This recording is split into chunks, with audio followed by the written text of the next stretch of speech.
अर्थमंत्री सन्माननीय अजितदादा पवार यांचं मनापासून अभिनंदन करतो, कारण का त्यांनी सगळ्यांना न्याय देणारा अर्थसंकल्प हा सादर केलेला आहे महाराष्ट्रासमोर। हे सांगत असताना त्यांचे परत एकदा आभार मानतो की माझ्या कुडाळ मालवण मतदारसंघासाठी देवबाग या एका लहान गावासाठी त्यांनी 158 करोड रुपये त्या गावासाठी तरतूद केली। त्याबद्दल मी त्यांचे मनापासून आभार मानतो। त्या गावाला खरोखरच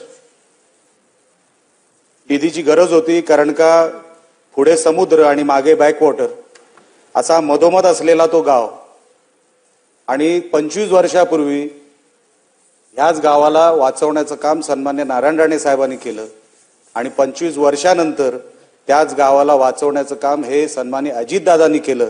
त्याबद्दल मी मनापासून त्यांचे आभार मानतो।